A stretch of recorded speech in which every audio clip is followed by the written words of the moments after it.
Hello and welcome to Analyzing Finance with Nick. And this is the second part of my two-part series on Reddit Antiwork. In part one, I talked about just a summary of what they are about and what the group stood for. And in this part is going to be more my analysis on the merits of the movement, where I think they may have some valid points, where I think they have some faulty points, and why Reddit anti-work, and this, more importantly, the sentiment behind it, may be the most dangerous geopolitical risk for not only the United States, but for the rest of the developed economies and China as well.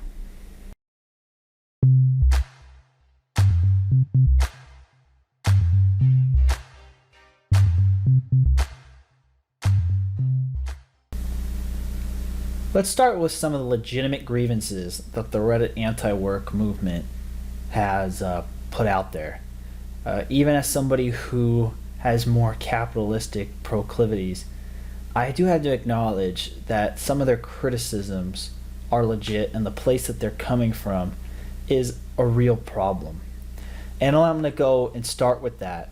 I think really why this movement has been able to gain as much traction as it has and has not been able to do, say, in the past 40 years or so, is mainly because the marginal benefit of work or working long hours or working hard is diminished. The correlation between hard work and success is breaking down to a certain degree. Not saying that career choice is complete luck and that the system is rigged and it's all nepotistic. No, that's not really what I'm saying. What I'm saying is that there's a lot more chance involved with how an early career starts. There isn't really a lot of professions have some element of randomness or meeting the right people, or that like certain fortunate events need to happen to be able to take off your career, which in a more soft skilled information age type economy, that's just an inevitable byproduct of it. But on top of that, you've seen the cost of living rise faster than median wages for a generation, basically between the years 2000 and 2016, in a fashion to the, especially in the necessities and things such as rent for housing, food, transportation, etc., and healthcare especially too. And so the marginal effort gained from additional work or working a higher stress, longer hour job or a more skilled job is declining. In many major cities, a $60,000 a year lifestyle is not that much different from a $120,000 a year lifestyle, outside of maybe a little bit of more after tax savings and a nicer vacation. I guess maybe the other benefit is, instead of living in an apartment with roommates, you can live in your own smaller version of that apartment in the same neighborhood.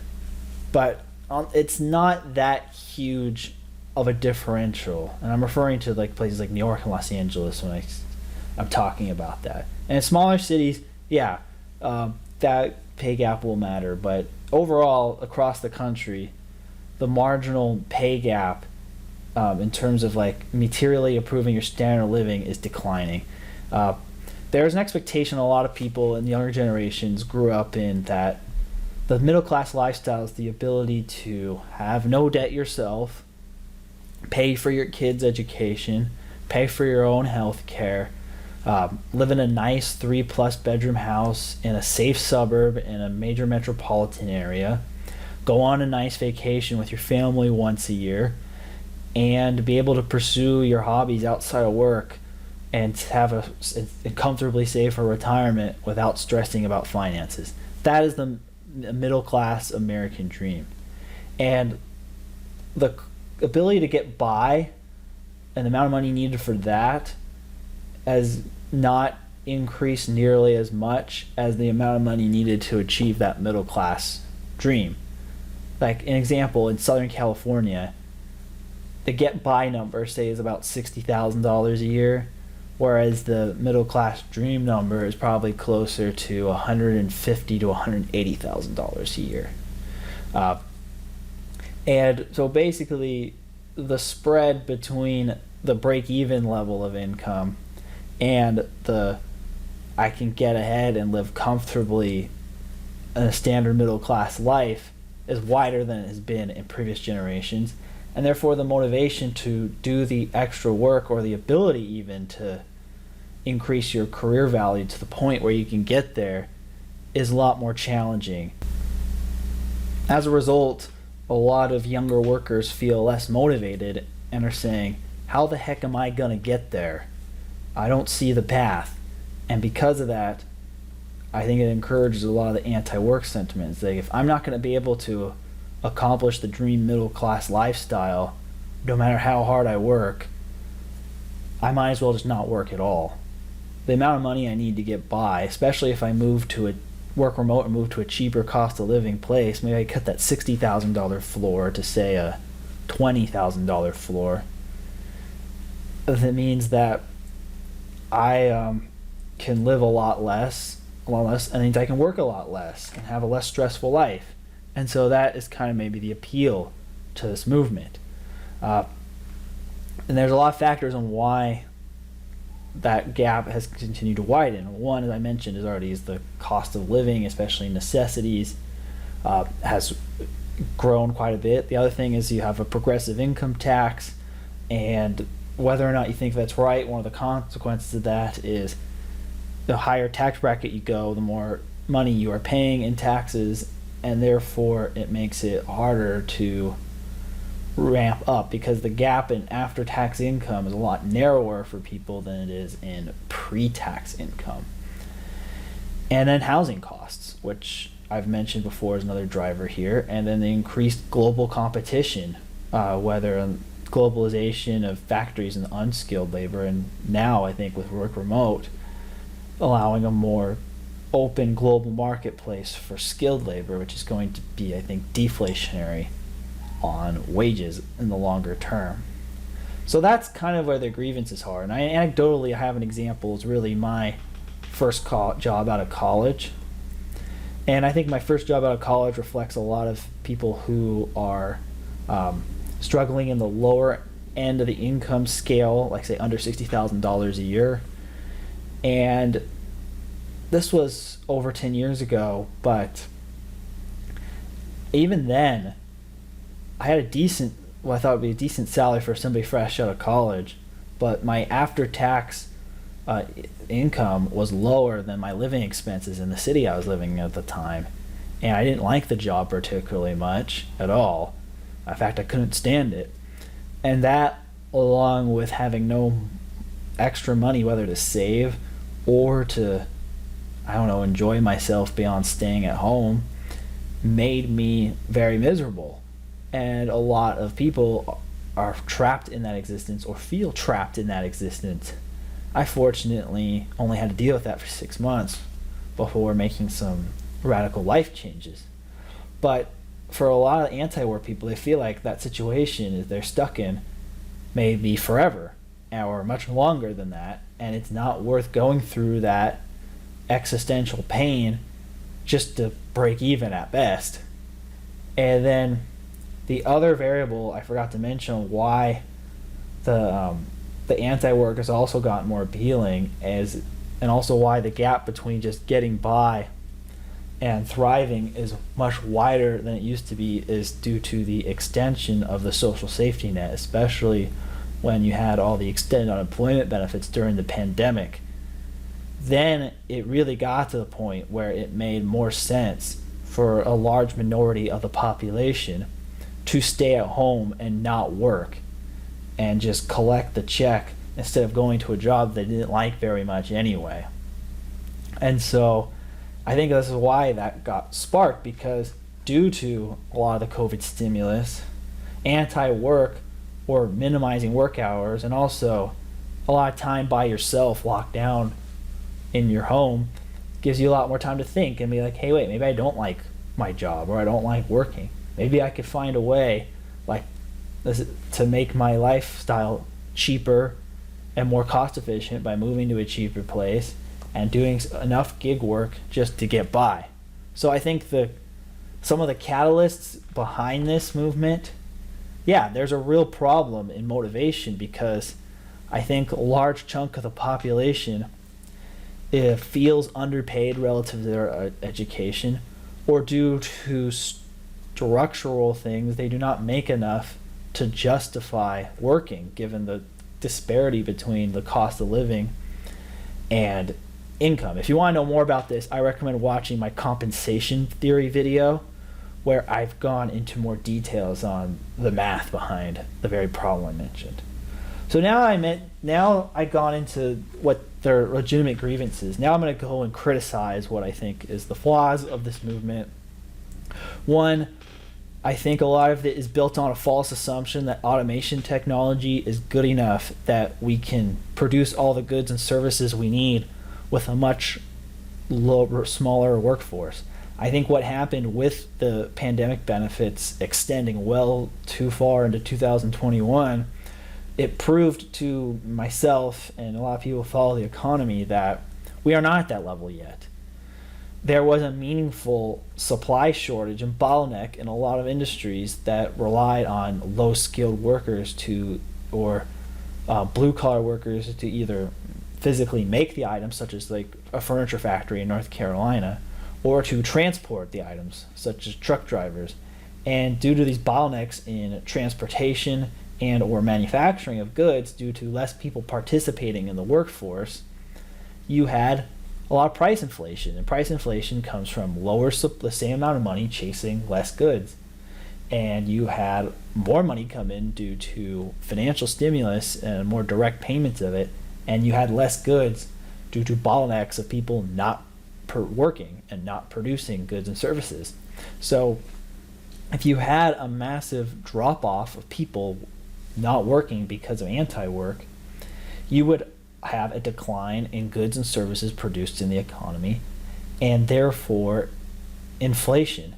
It would benefit the wages and or the revenues of small business owners who do provide those goods and services when a large chunk of the population opts out because they have less competition and therefore can charge a higher price. However, as a whole, it's damaging to the economy. That's argument number one against it. Two, yeah, it's great that you don't want to work, but why is it the rest of society's job to pay for it? If you're from a wealthy family and they don't mind subsidizing your lifestyle, then go ahead and not work. Or if you have enough savings and are able to retire, go ahead and do it. I mean, there's a whole movement about that called the FIRE movement, which is financial independence, retire early. It's about people who live very austere lifestyles and have relatively high paying jobs and save large chunks of their after-tax income so they can be finished working in their 30s. I think I'll do a future video on my opinions on FIRE and in what type of market environments it works and what type of market environments it does not. But yeah, I'm not doing this as a critique of FIRE or a critique of people who can't have the means to do this. However, a lot of this seems to me it comes with a sense of entitlement that you don't want to work and you expect the rest of society to take care of you. That's why you see a lot of the classic ideological left affiliated with it. Like, great, you don't want to work, your working conditions are bad, but you don't want to get another job either. So how are you going to support yourself, and how do you expect society to take care of you? It's this built-in entitlement that the rest of us who are working have to take care of you because you do not want to work yourself because you don't like your job. That's a fundamental issue with this, is that, yeah, I can understand if you want to, your movement is to use market forces to help increase your wage scale, but that's not what this anti-work movement is about. It's just the idea I just don't want to work. And I also think there is some merit to the idleness is the devil's workshop argument. I mean, I look at some of the conversations on Reddit Antiwork and other places, I look at this key question saying, what would you do with your time if you didn't have to work? Say if you had some unknown rich uncle who would write you a $10,000 a month check for the rest of your life. What would you do with your time? And actually, I'd like to hear that in your comments. What would you do with your time if you had enough money to comfortably live, not live like a life of super luxury, say like $5,000 to $10,000 a month guaranteed, but you didn't have to work. And a lot of people say, oh, maybe I'd work anyway or pursue X and Y hobby.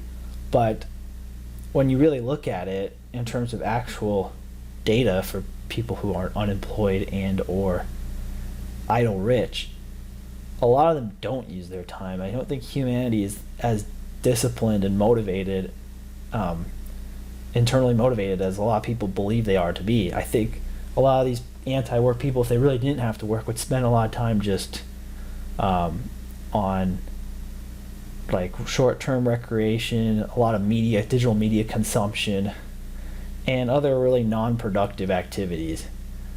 So you basically are just kind of like, even if you're not working anymore, you're really gonna not be doing necessarily much for the net of society or self-improvement. I mean, there are certain examples of this in history that we have seen, like the whole Soviet Union idea of we pretend to work because they pretend to pay us, or the crisis that led to the Opium War in China and how many people just opted out of the workforce in favor of drug use. I would be very skeptical of the idea of all these people anti-work would spend all their time doing community service or creating the next great works of art or starting the next great businesses. I think a lot of them would just not do very much. But then they would argue, oh, if just 1% of them creates some of the next great creations, isn't it all worth it? That's a values judgment, which I'm not going to really get into in here. And then the other thing is also, if all these people decide to opt out to work and expect the taxpayer to cover it, that would cause a major fiscal crisis in pretty much every major country for several reasons. One, if these people are working less or not working at all, then the tax revenue is going to go down, because income tax has the plurality source of income for most Western governments. And so if these people are working a lot less, they're going to fall in a lower tax bracket, and they're going to pay a less amount absolute taxes. And if enough of them decide to opt out, they're not going to have enough tax revenue to cover this. And that's not counting the additional cost of expanding social programs to take care of all these people. So you can see how the combination of ballooning social expenditures and declining tax revenue would be a disaster. You would have to change the tax code to have more wealth tax based taxes or property taxes or excise taxes or some other way to collect revenue apart from income, because a lot of people simply opting out of working means you're going to get a lot less revenue and you're going to have a fiscal crisis. And that's not even counting the inflation from the less people producing goods and services that are valued to the economy. So that's my main critique. It's the same critique I have for communism in a way, except they solve that by forcing people to work, because you have no individual freedom historically in a lot of those countries. But if you have the idea that everybody's taken care of without the forced labor part,